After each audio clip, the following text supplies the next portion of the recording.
How are you? Good. Welcome to the CUE conference. I'm so excited to be here, and I'm so excited to be presenting this morning. I have to say it's a little intimidating being in this giant theater, and you guys are kind of scattered, but I'm glad to be here. How many of you love technology?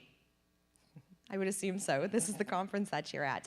How many of you are using it both in your personal lives and in your professional lives? Terrific. We use it a lot. I'm Lori Getz, and so hopefully you're in the right place, and we're talking about teaching the iGeneration. And we're going to talk today about how we use technology in the classroom, but not just about the integration of technology, but how we integrate lessons of digital citizenship into the technology in the classroom so that we are not spending more time teaching other things such as digital citizenship kind of in a vacuum. Is that why you're here? Okay, fabulous. If you have a chance to, if you can go to todaysmeet.com/iGenTech, you can follow along, you can take a look at the thread. As I give you some ideas and as we talk about things, I really hope it sparks some ideas for you and interest. And please share those things here. That would be great. This will be up for about a week, and so you can always go back to it and take a look. I need to tell you how I got here. In the early 2000s, I have a master's in educational technology, and I was working at a school called Brentwood in Los Angeles, and it's a private school. And I was sitting in my office. I'd been brought to Brentwood to bring technology into the classroom, to do integration technology. And back in the early 2000s, we were really focusing on LCD projectors and screens and standalone software, but nobody was talking about the internet. And then in 2004, I was sitting in my office. It was about 3:30 in the afternoon, and the middle school director called me. His name is Will, and he said, "Lori, are you watching Oprah?" And I thought, no, is somebody watching me? What's going on? Why do you want me to watch Oprah? And he said, no, you have to turn it on. And I thought, okay. So I went, I found a television, I turned on Oprah, and she was interviewing a young man who at 17 years old had become an internet porn star. Did anybody see this? No? It was fascinating. Oh, a couple of you. Okay. It was absolutely fascinating. And in 2004, now here I have a master's in technology, and I was thinking, there's pornography on the internet? I mean, I couldn't believe that had actually happened. So I'm watching the story, and I'm listening to what this young man is saying. And when he was 13, so back in 2000, he got a laptop and a webcam, and he was in his room late at night after his mom went to bed, and he was streaming live video feed of himself taking off his clothes to a group of pedophiles, and they were paying him to do this. Now, do you remember back in 2000 what a webcam looked like? I mean, it was this big, giant, chunky thing that you had to attach to the top of your computer. It wasn't this little, camera that was built into every device that we now have. And so I'm thinking, how is this even possible? How does this happen? So the middle school director said, Lori, we need you to find out everything you can about this internet thing. And I said, absolutely. So I started this long process of learning all about this internet thing, and I can't believe I was calling it that in 2004, but I kept thinking, who's going to put all this information on the information highway? This has to be a fad. Remember, this is 2004.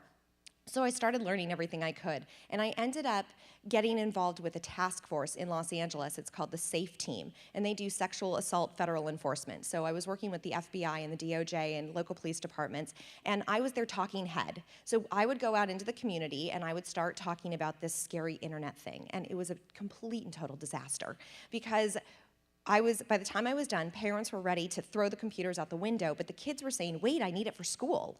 Teachers were saying, wait, there's educational value to this. And now I said, you know what? I'm an educational technologist. I really need to look at this from a different perspective. And although I'm part of this task force and now I'm starting to get more involved with law enforcement, I need to look at this from a teacher's perspective and from a student's perspective.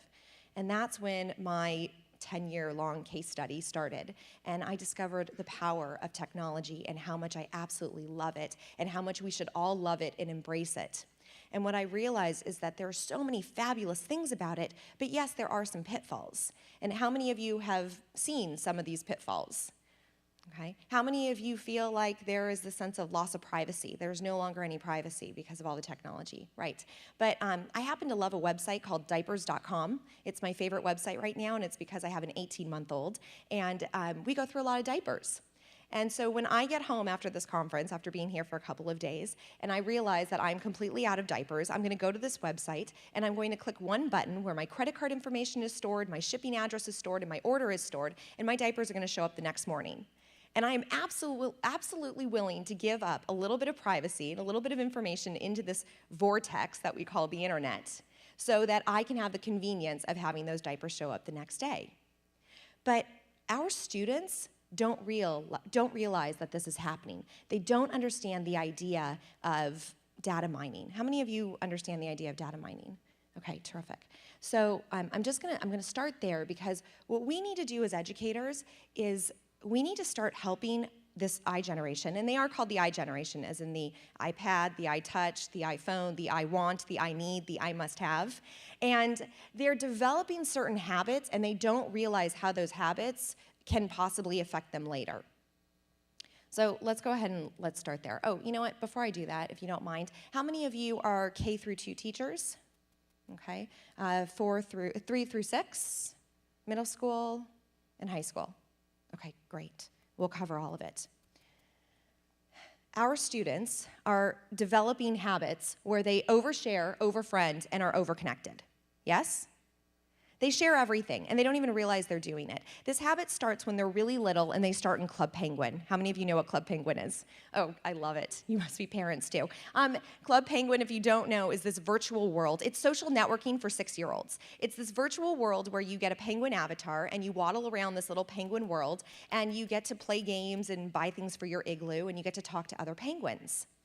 Right then and there is when these habits start to form, because these 6-year-olds learn that the rules online are different than the rules offline, that it's okay to talk to a stranger penguin, even though they know it's not okay to talk to a stranger adult in the park.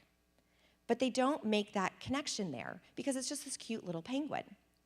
And so what do we do as educators? Well, for my K through 2 teachers, how many of you talk about community? Great. And what do you say about community? Do you talk about what it is?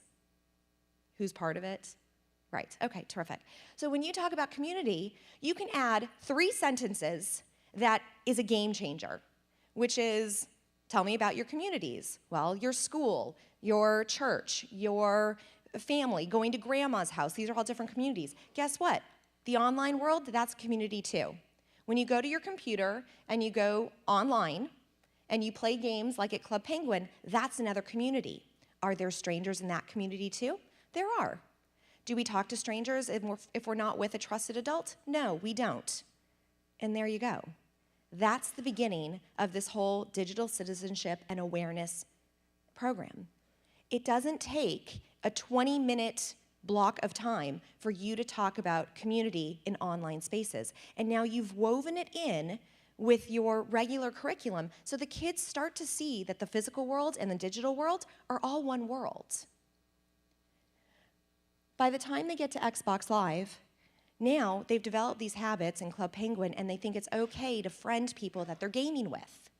Now, while it might be okay for them to talk about the game, they don't necessarily need to walk out of that game with a brand new friend. Do any of you have kids? Okay. Do any of you let your kids walk into a bookstore and they can talk to the store clerk owner or the store clerk, and they can go and find a book with them, and they can go into the stacks, grab the book, and come out, and you're not worried that they're coming out with that person's cell phone number? Kind of? How old are your kids? Not old enough? 13.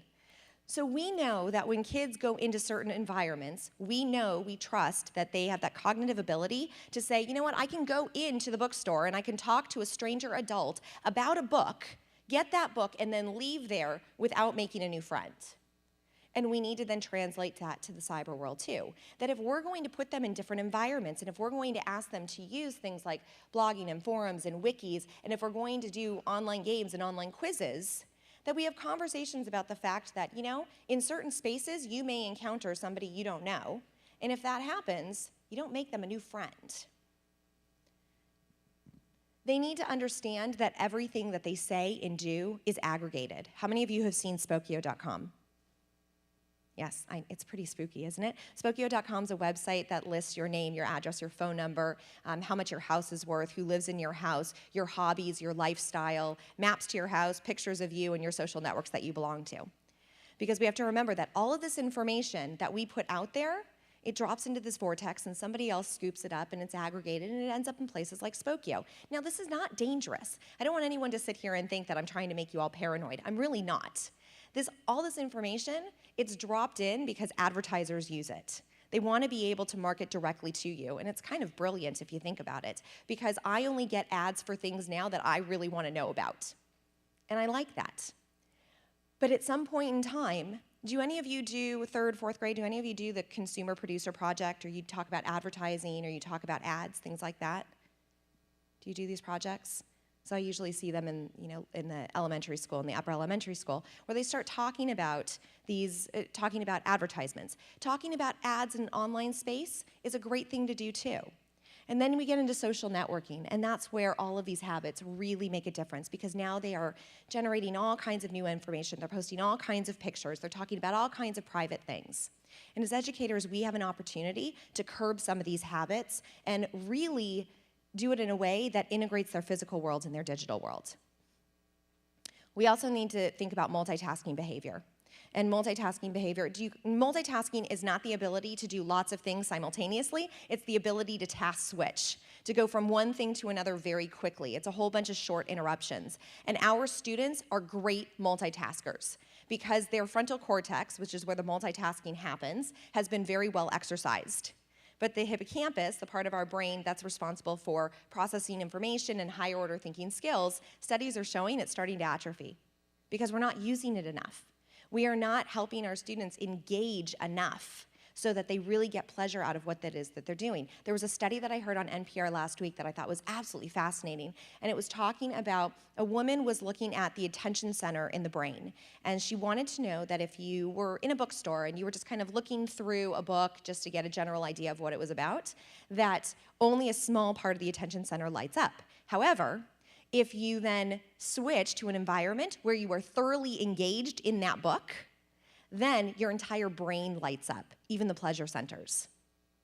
And so keeping that in mind, it helps us think, okay, you know what? How much technology am I going to use? How many of you have iPads or iPod Touches or one-to-one programs or using technology in the classroom? Great. Teach the kids to turn them into airplane mode immediately. If you want them to read something, you can have them go to a particular website if you have them reading an article, and then you turn it into airplane mode and they stay there.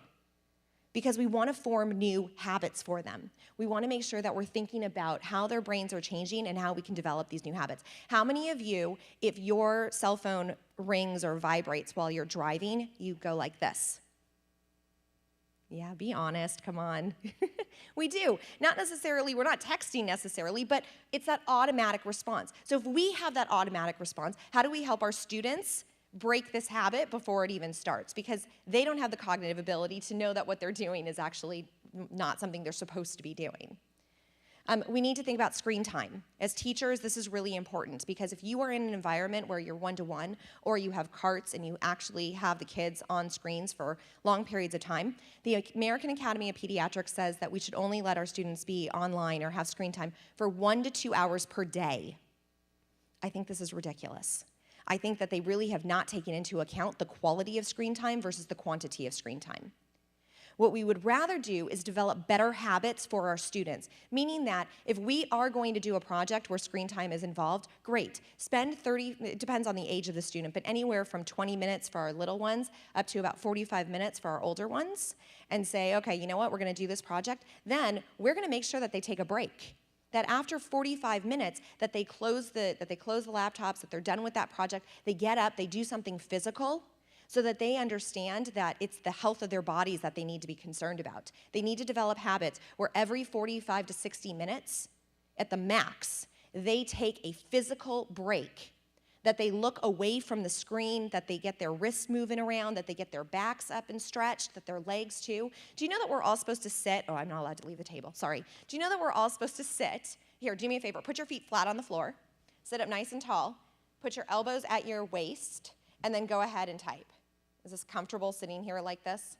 Okay, this is how we're supposed to do this. This is how we're supposed to use these devices at all times. I go to physical therapy because I have tendonitis in both my hands, and I sit next to a 10-year-old who has texting thumb. He actually has tendonitis in his thumbs from this. So if we're going to talk about screen time, let's help them generate better behaviors, better patterns of behavior, where we remind them that after doing these things for 20 minutes with our little ones, 45 minutes with the older students, that they do get up and move around. And then they can resume. Then they can go back to whatever it is they were doing. That's a game changer. When we do all of these things, we do start to form new habits for our students, and we then change the way this culture of technology is working. The devices are no longer controlling us, but we are controlling the devices. So, yes, please.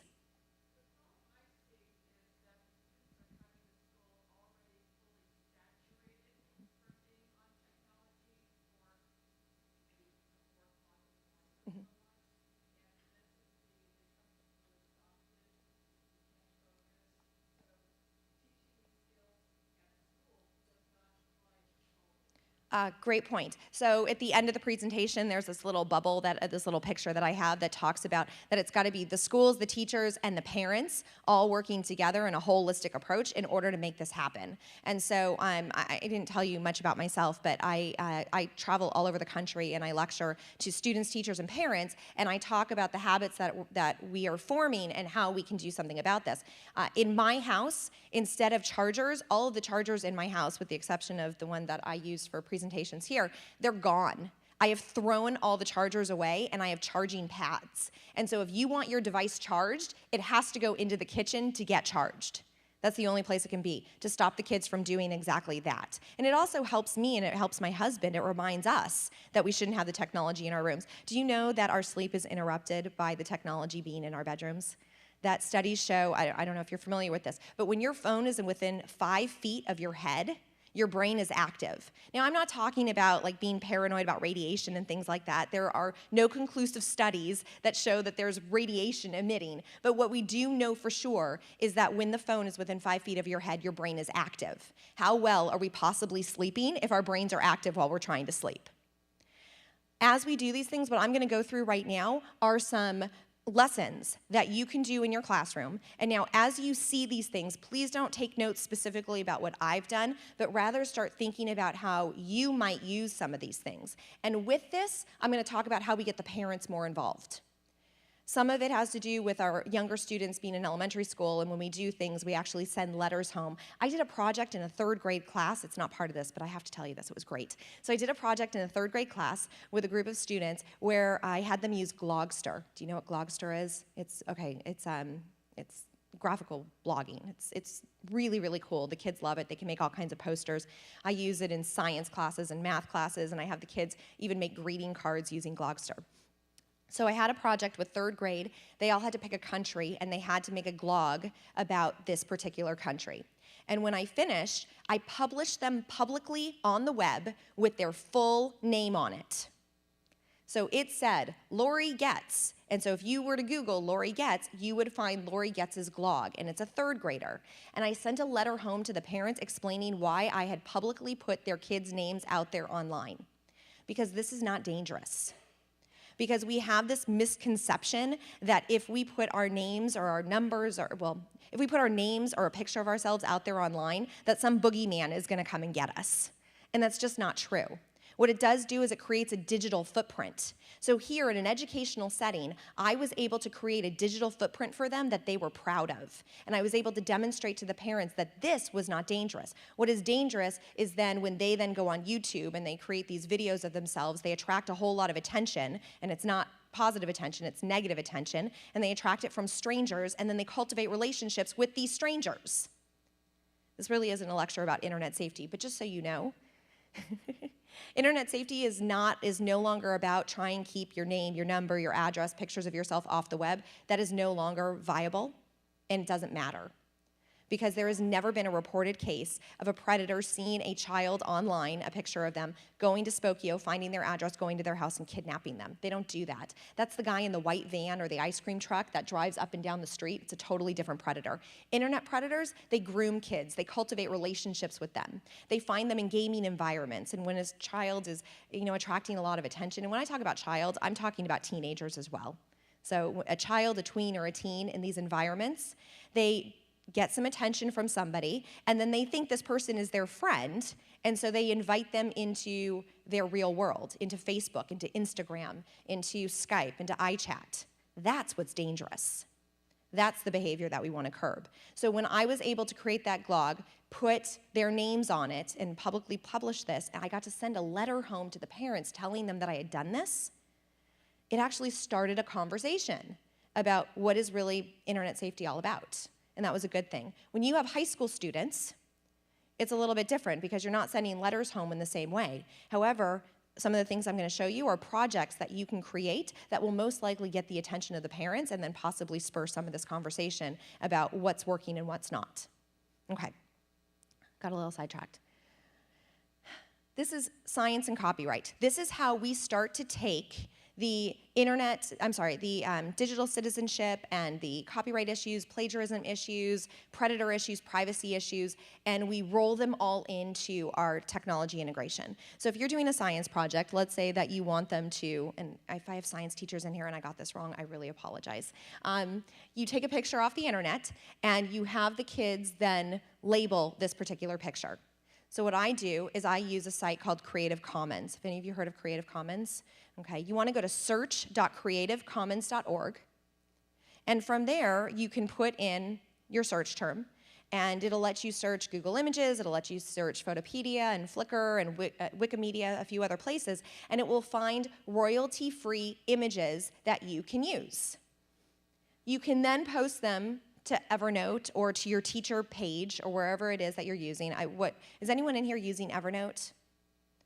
I love Evernote. Evernote it's a website and you can use it for free. You don't get all the bells and whistles if you use it for free, but it creates notebooks.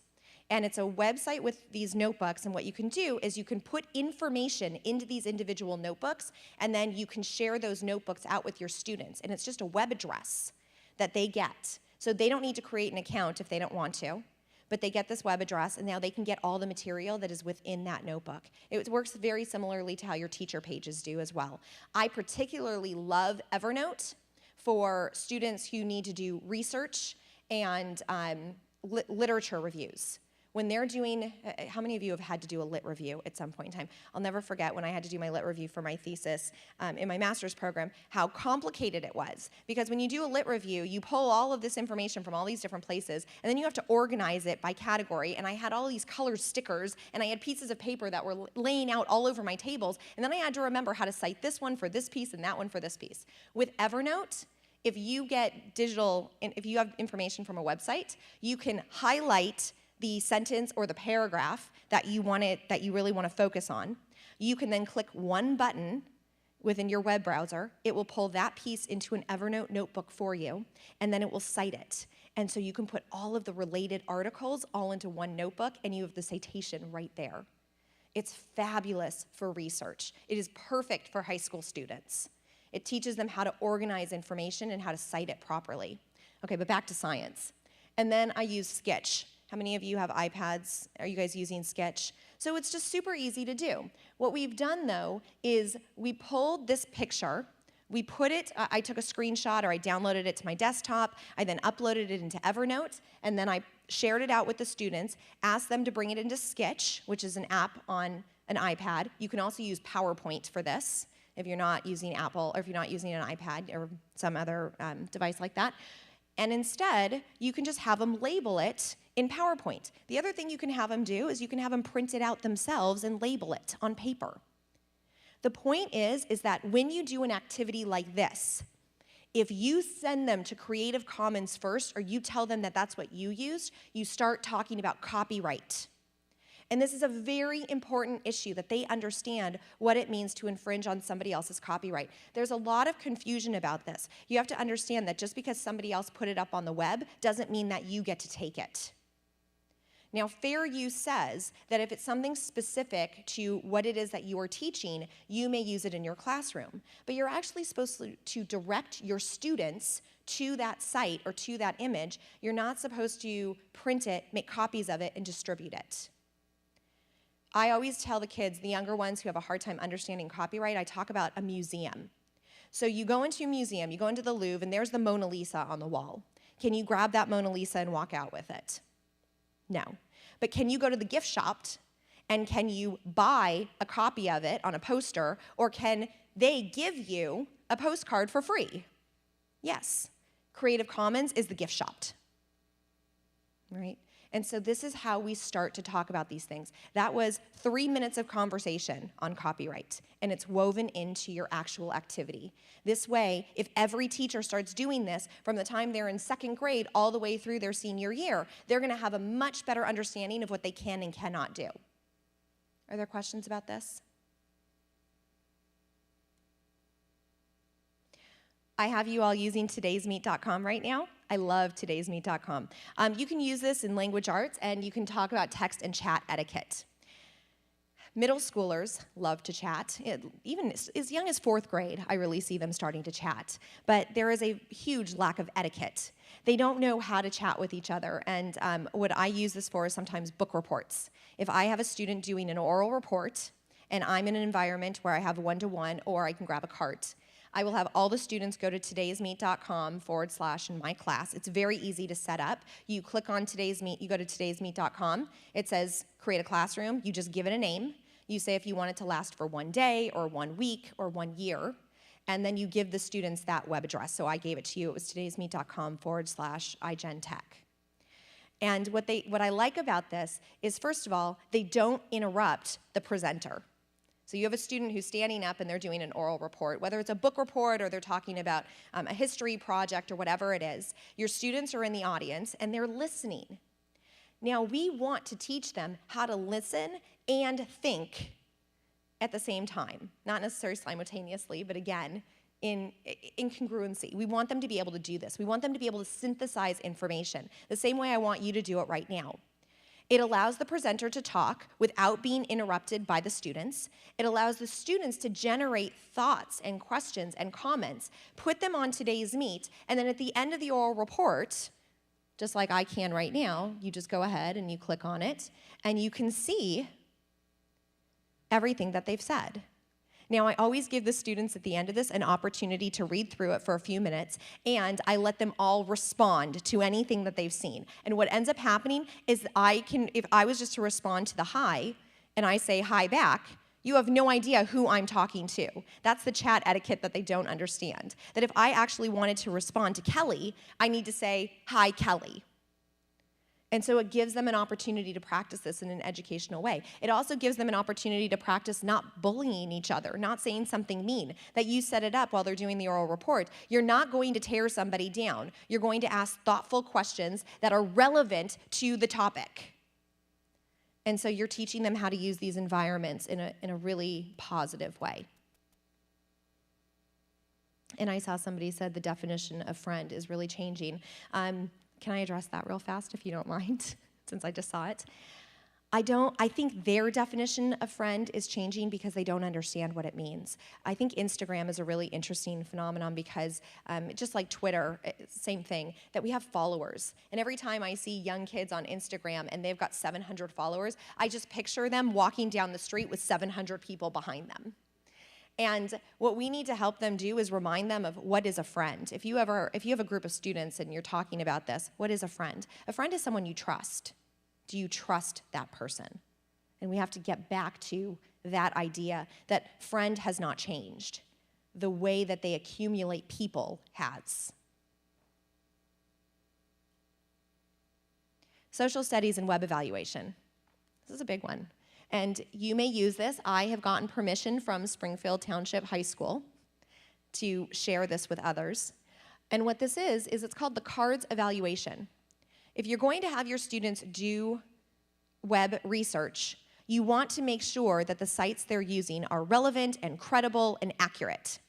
You don't have to go through a 20-minute lecture on how to do this. Rather, you can take this evaluation, you can hand it out to them, and again, this is not copyright infringement because the Springfield Township High School has given us permission to do this. You can hand this to them and have them fill it out. For every source they use, have them fill out this web evaluation.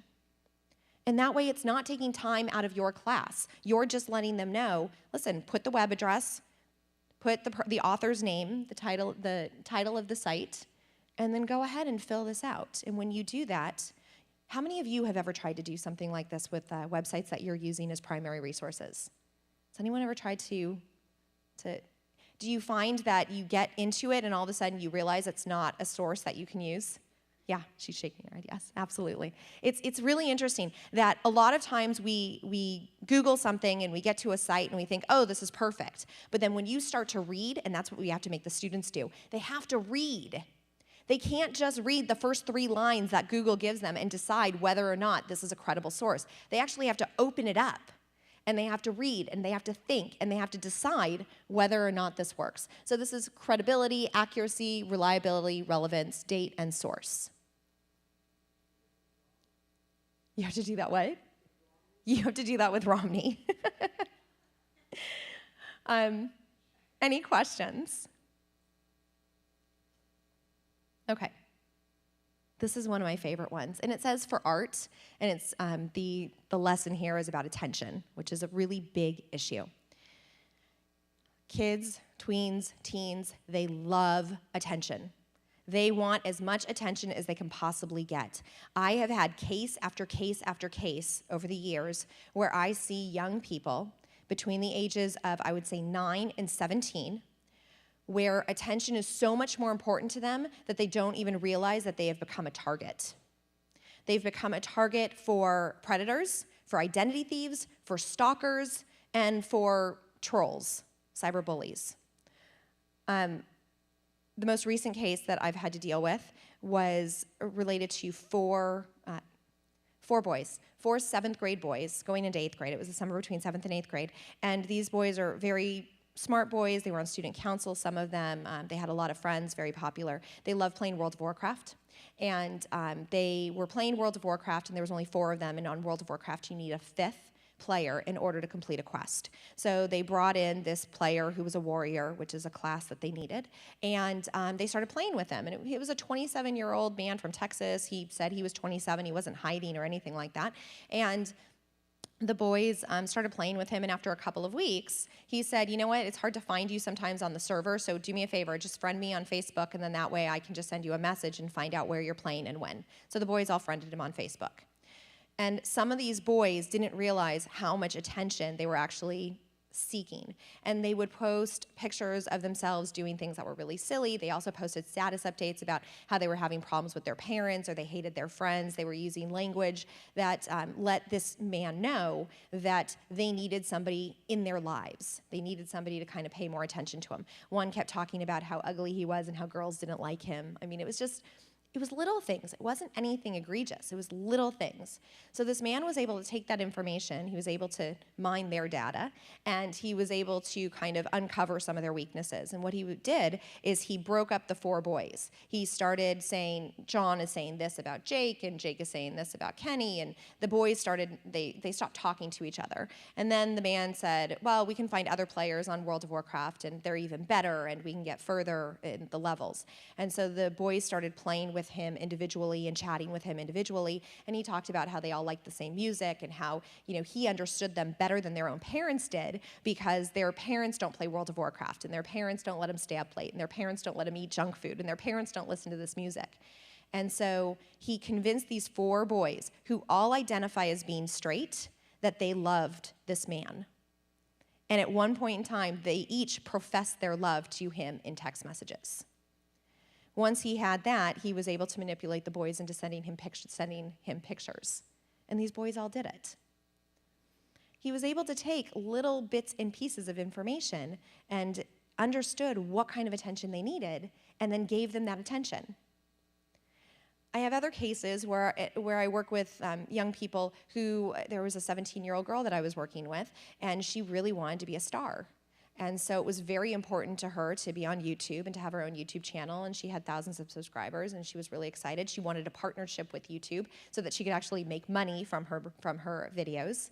And she definitely got attention from people who said really kind things, people who said really horrible things, and total and complete strangers.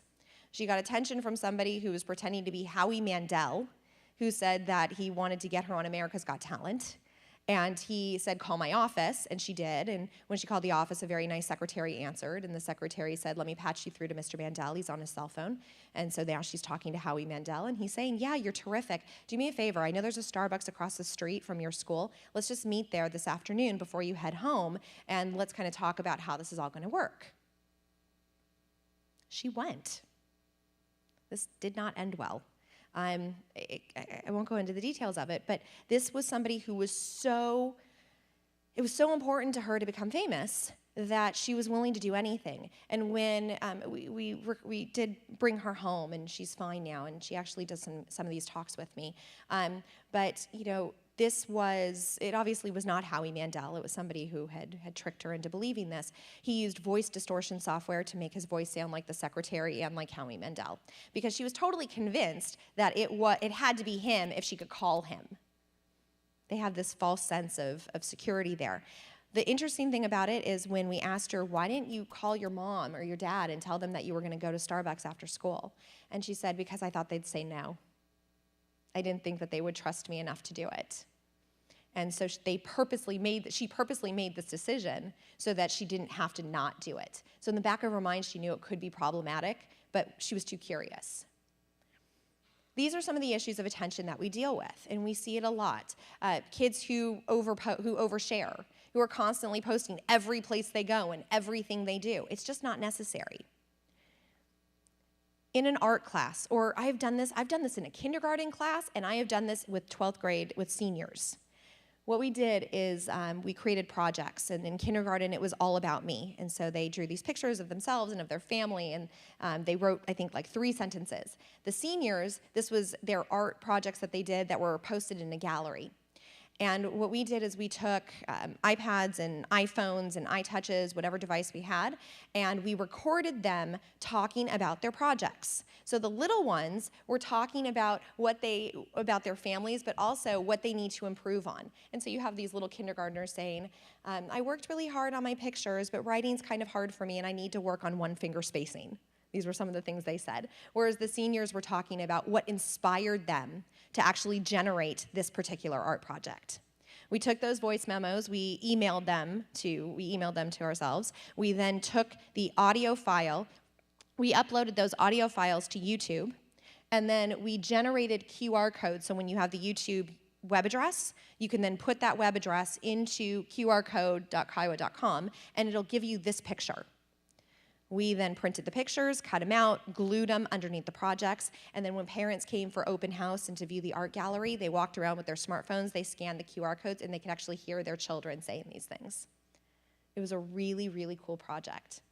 When I did this with the kindergartners, we talked about, is it okay that your voice is going to be on YouTube? And why is this okay? And we talked about the fact that it's just your voice, and you're talking about something you're proud of. And so this is not dangerous. However, would it be a good idea for you and your siblings to make, a music video and put that up on YouTube and get a lot of attention that way so that they understand? And we did the same thing with the seniors. When we did this, we said, listen, these are just audio files. And obviously we said it in a more mature way. These are just audio files. Let's not get too crazy about it. This isn't dangerous, but just because you can put an audio file up of something you're proud of with your artwork, remember, it creates a digital footprint for yourself. Do you want a video of you at a party doing something silly to end up on YouTube, which is part of your digital footprint? Probably not.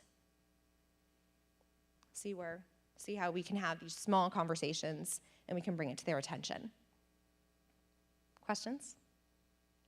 In a few minutes, I'm going to have you guys either talk to each other or kind of think about some ways that you might be able to use some of these things in your own classroom, and then you're going to get to share them. I love EduCreations. It's one of my new favorite things to do, and this works with all ages. If any of you used EduCreations, okay, terrific. EduCreations is a website, and it is also an app. So you can use it in both places. I like the app better. It's a little bit easier to use, but if you need to do a digital storytelling project quick and dirty, and you can go into your lab and do this, EduCreations on the web will work just fine. So let me show you this one, and let's see how it goes. Please don't make fun of this one. I did it very quickly.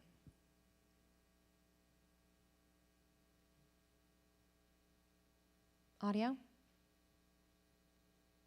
And find other T-Rexes. So his siblings, Shiny, Tiny, and Don, all decided to go with him. You see that Buddy, he's the only T-Rex in this Pteranodon family. Here he is. What happened was, many years ago, there were several eggs that hatched, and Mrs. Pteranodon had 4 of them. Inside this egg, well, that was Buddy. Buddy is a Buddy is a T-Rex. He's different than his family members because the rest of the family are pteranodons. So Buddy decided that he was going to go out in search of other T-Rexes that he could then maybe live with. Okay, so I have a 6-year-old as well, and she loves Dinosaur Train, hence why I used this. I grabbed images from Creative Commons. I was able to then write directly on the screen. You can either use your mouse or you can use your finger on the iPad, and you can tell a story. This works really well if any of you are starting to think about flipping your classrooms. Have you been hearing about flipping your classrooms? Has anyone tried flipping their classrooms? How's it working? It works really well. Are you math, science, or core English and history? Great. Who else is math? And how's it working for you? It's going? It's a lot of work in the beginning. Okay, so flipping your classroom means that basically what you do is you create video tutorials, or you go out on the web and you find video tutorials that will introduce your students to a topic. And rather than you introducing them to that topic in the classroom, you have them watch it at home, and they can either watch it by themselves or with their parents, and you can then, in the class the next day, get started with your work right away. You can start the lab immediately because you've already introduced the science topic, or you can start having them, build the models, or talk about or do the brainstorming activities, or whatever the activity is that goes along with it. As a parent and as a teacher, homework makes me a little bit nutty. I think homework is important in certain cases where things have not gotten finished. I think it's great for reports, for long-term projects when they have to collaborate. That I'm all in favor of. But as the mother of a kindergartner, if I get one more worksheet where she has to connect the dots for A, B, C, and D to build a house, I may lose my mind. It's not working for her. And a lot of parents struggle with the homework because sometimes the homework gets too hard for the parents to help the child with. And so there's a lot of frustration. But when we begin to flip our classrooms, and you can do this, I believe, as early as 4th grade, I see it work. When you begin to flip the classrooms where you send, not everything, but some of the introduction material home first, and then you are the expert in the classroom to help them with the practical application, it makes a huge difference. Because now you're not assuming that parents have enough knowledge to help their child, but you actually are the expert and can help them. It's great for science classes because you can get started with your labs right away. You don't have to wait to go through the material. What I did last year is I was teaching technology at a K through 6, and so I flipped the classroom for them because I was screen recording all of my lessons while I was teaching them. And then I went back and I did a little bit of editing, and then I posted them all on the website and I categorized them. And so this year, that teacher who is now teaching the class has completely flipped the class. So in this particular school, the way the technology class works is that the kids, the night before they have technology, have to watch the video. Whether you're teaching how to use iGeneration or Excel, or you're talking about web research or whatever it was, they had to watch the introductory video, and then they came in and they actually did the activity the next day. And this saved me so much time. Because anybody who knows, when you get into the practical application of something, and you've got students at all different levels, there's a lot of, I need help with this or I need help with that, but you're trying to teach at the same time. This way, they've got the video. They can watch it as many times as they need to, and then the students that need a little extra help, you have the time to help them. Digital storytelling works really well if you want to do a character analysis, or instead of doing a book report, they can do an educreation. This works really well for math. If you go ahead, take all the pictures you want. This works really well in math environments. If you want students to build lessons for other students, I have this happen all the time, where the students become the teachers. And so they create the educreation. They actually go through it. Have any of you seen Khan Academy? Okay, so it's basically making your own Khan Academy videos. If you have not seen Khan Academy, you might want to take a look. I always forget, is it K-A-H-N or K-A-H-N, right? K-A-H-N Academy. And it's thousands of video tutorials, mostly math and science. There's some other things there as well. Watch them before you assign them because sometimes they're not good or appropriate.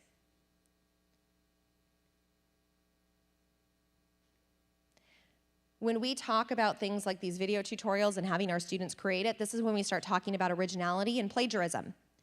I love things like Tumblr. Tumblr is a great website. If you haven't seen it, it allows kids and adults to blog about specific topics, and you can get involved in a community where that topic is important to that group of people.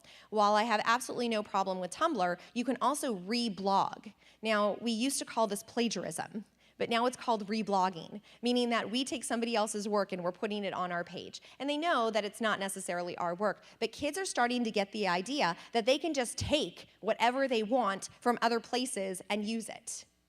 And we want to continue to foster this sense of originality. When they have to create the education, the video tutorial themselves, you can use that in your classroom as the lesson, but they get to focus on the originality of it. So now you've had a conversation about plagiarism and originality as well. Okay, so I want you guys to take about 5 minutes, if that's okay. And I know this really isn't supposed to be a workshop, but I can't help myself. I'm a teacher. I need you to be active. Take about 5 minutes. Turn to the person next to you. If you don't know them, introduce yourself. And just have a quick conversation about how you might be able to do something like this in your own classroom. You can, if you want to, you can put it up on today's Meet. And in fact, I'll put today's Meet up so we can see what's going on here. Thank you, KHAN. Thank you very much for that correction. Okay, you ready? 5 minutes, go. Get to know each other.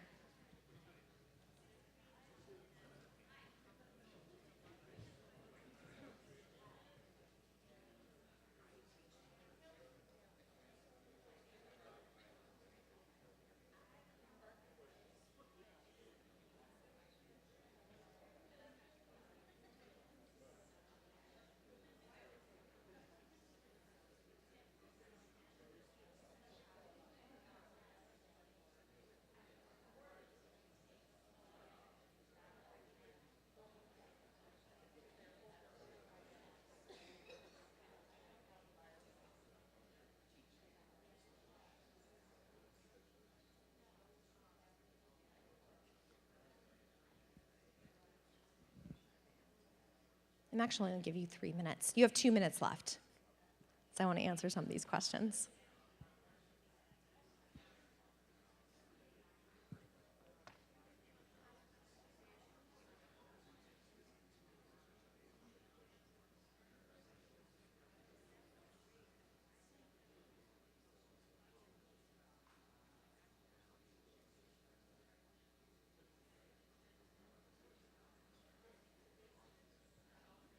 I like Toontastic.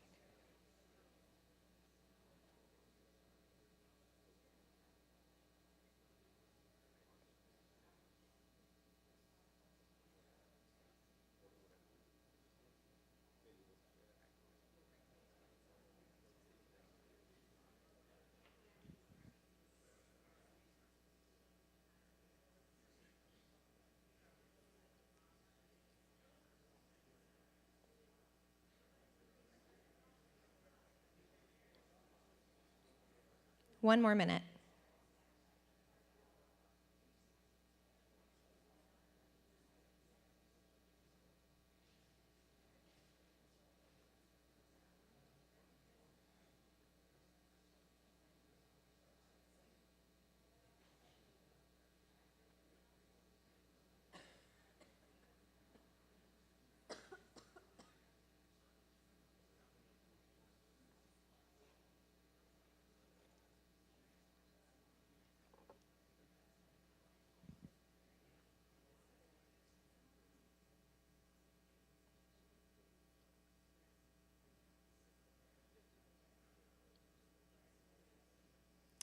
Okay, anybody willing to share some fabulous ideas that they have?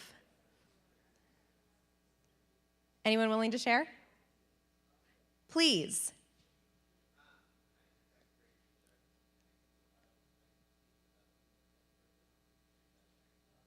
Second grade teacher, teach development curriculum. I'm sorry? Oh, go, okay, thank you.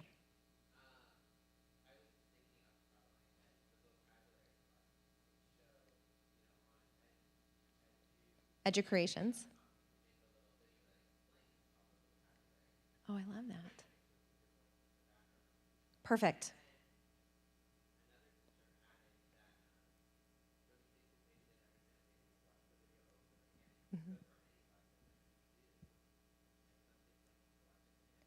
So let me tell everybody what this gentleman just said. So he teaches second grade, and so he's going to use it for vocabulary, educreations, where he can use text and pictures and audio files basically to help students understand what the vocabulary is. This works great in a language class too. If you're teaching Spanish or French or Chinese, you can also use educreations for the exact same thing. That's terrific. You're basically building your own app. That's terrific. Okay, anything else? There was a lot of talking. Come on. Yes.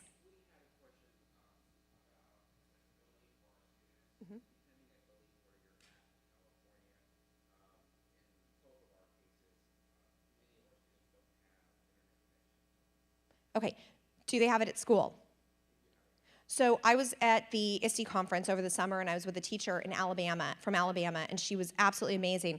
And her students, they have no access. They don't have computers, they don't have mobile devices, they have nothing. And so what she was actually doing is she was bringing her own devices into the classroom, and she would have like 3 of them set up.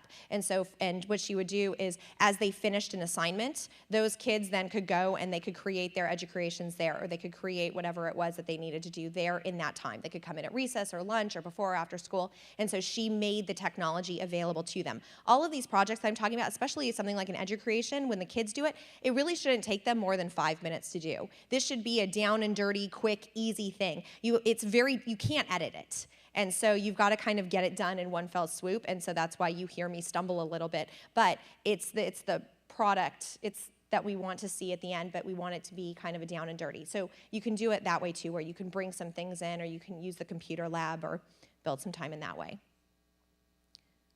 Anybody else? Go for it. Mm-hmm.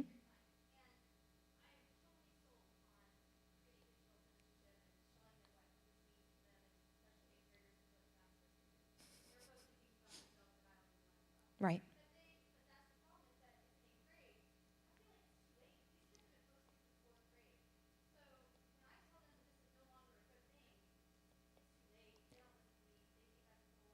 Right.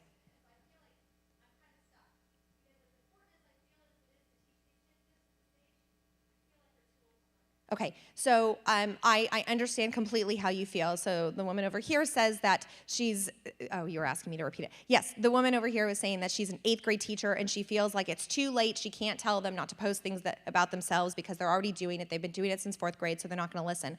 I approach it very differently with them. I don't tell them they can't post things. I actually do go through a process when I work with students and I show them how information leaks out, and they're very surprised because when they hear in the abstract, don't put anything out there that you wouldn't want to end up on the front page of a newspaper, which we don't even say anymore because they don't know what a newspaper is. But when we say it in the abstract, they really can't get it. But when we use the news and when we use things in the media that we hear about as anecdotal evidence, and then we have a lesson that kind of integrates that, that works really well. So, for 8th graders, I've been talking about Amanda Todd recently. And so I did it in a way that it wasn't, okay, everybody, today we're gonna talk about cyberbullying. I didn't approach it that way. It was, did anybody hear what happened to Amanda Todd this week?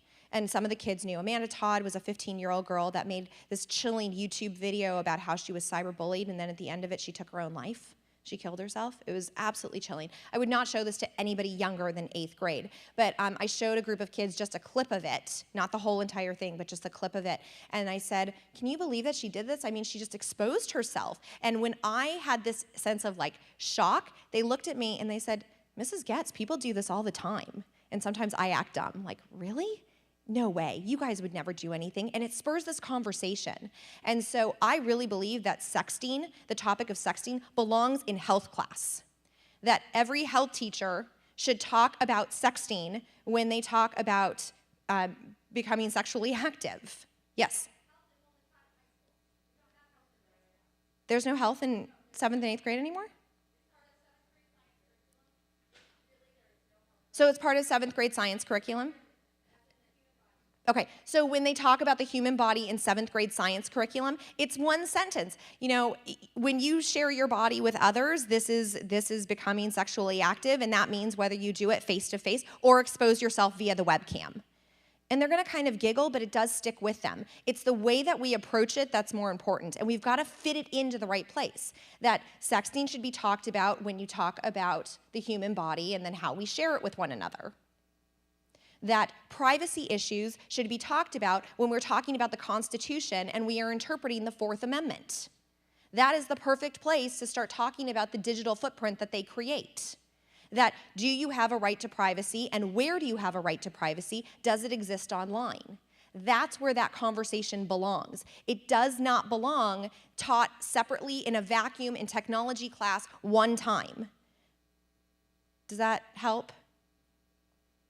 Okay, I'd like to go through, if anyone else wants to share, you can share them on today's meet, but I would love to answer just a couple of these questions. I love Alan November. He really does do a great job talking about the evaluation of websites.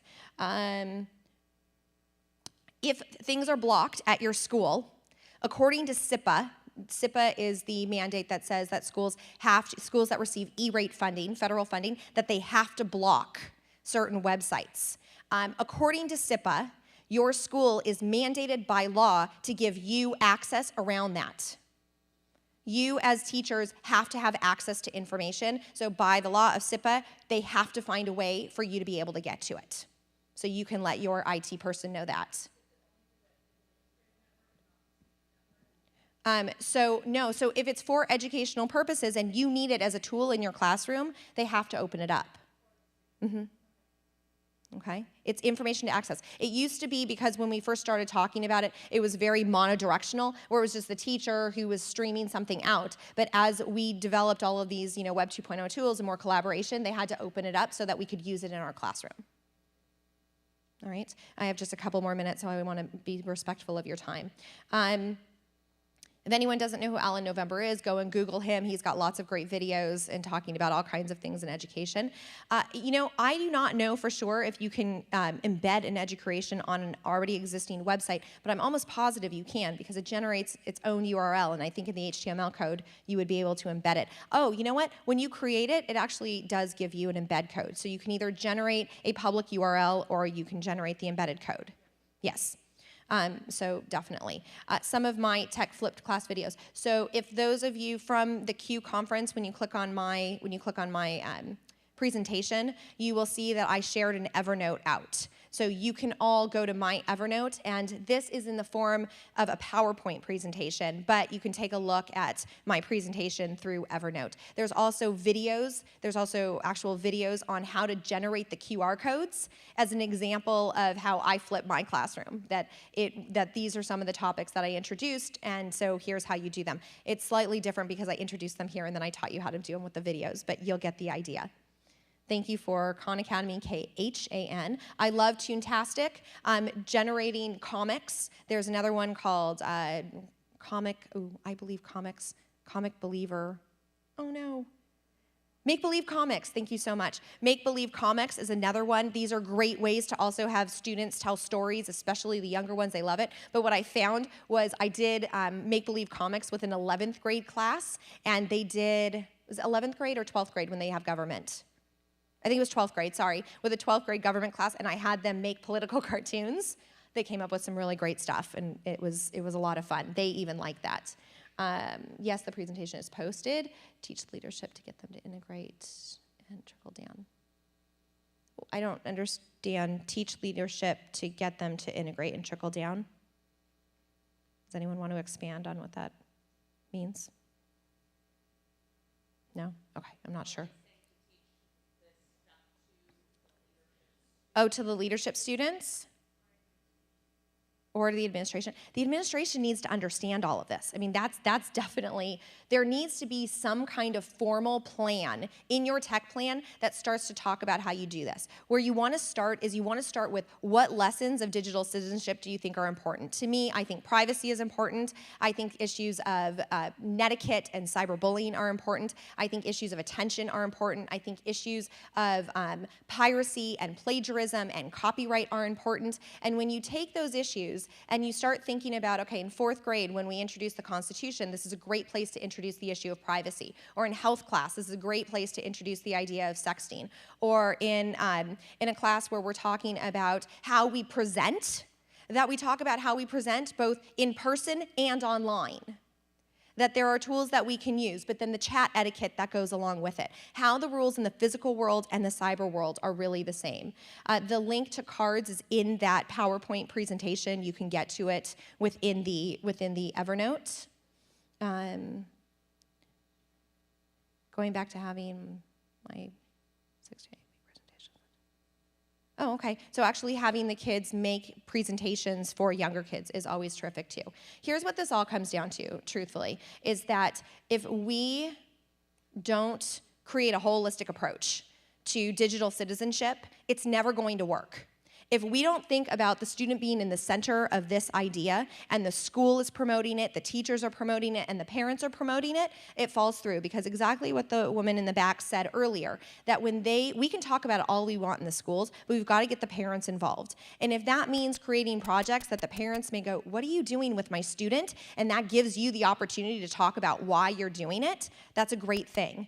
When we do also encourage, I tell kids all the time, you probably know more about your parents, and therefore it is your responsibility to go home and teach them. I will pull up articles of things that are relevant to kids related to tech, whether it's about Amanda Todd or it's something that privacy advocates are putting out there, or what Anonymous just did, the group Anonymous, and how they hack into things and take things down, but they do it for the good of leaving the internet free and open. I'll have them generate these articles, and sometimes in middle schools and in high schools, I'll tell them that your assignment tonight is to go home, find out what your parents think about this idea, write a short paragraph, you can blog about it if you want to, and bring it in the next day. That they have to go and find out what their parents think. When we create this holistic approach, this is what it's all about, and this is how we will change this culture. And I thank you so much for listening today. If you have any more questions, I'm happy to stay and answer them, and I have my cards here. Have a great day.